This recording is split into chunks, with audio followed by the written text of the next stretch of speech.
Inaresto kamakailan ng dating basketball player na si Paul Alvarez dahil di umano sa pananakit nito sa kanyang kinakasama. Hindi itong unang pagkakataon na naaresto ang nasabing basketball player. Makailang beses na rin itong naharap sa kaso ng dahil sa domestic violence. Ngunit alam niyo ba na hindi na bago para sa isang player na masangkot sa ganitong mga klase ng kontrobersiya? Sa Estados Unidos, kalimitang nakakasuhan ang isang player dahil sa pananakit di umano sa kanyang kinakasama o kaya na may dahil sa paggamit ng iligal na droga. Ilan sa mga pamosong player na na-involve sa mga ganitong kontrobersiya ay ang mga sumusunod. Allen Iverson. Si AI ay isa sa ikinukonsiderang pinakahinahangaang basketball player sa buong mundo.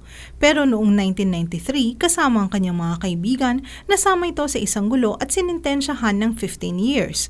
Ngunit pagkatapos ng ilang buwan sa kulungan, nabigyan siya ng pardon dahil sa kulang ang ebidensya na magdidiin sa kanya sa nasabing kaso. Si J.R. Smith ay nahatulan ng 30 days dahil sa isang reckless driving na kaso nito noong 2007. Sa mundo ng boxing, si Floyd Mayweather Sr. ay nahatulan ng 5 jail term dahil sa domestic violence.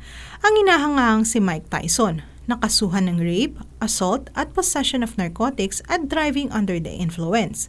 Sa Pilipinas naman, ang dating PBA player na si John Dan Salvador ay kinasuhan ng reklamo dahil sa di umano'y paglabag nito sa Republic Act 6539 o ang Anti-Carnapping Act of 1972.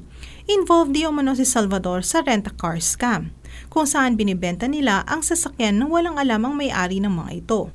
Noong 2003 naman, 6 na PBA players ang pumusitibo sa paggamit ng shabu at marijuana. Base ito sa confirmatory drug testing na isinagawa ng Philippine National Police Crime Lab. Para sa Alam Ba News, RH49, Rita Salonga, naglilingkod sa Pagbabalita.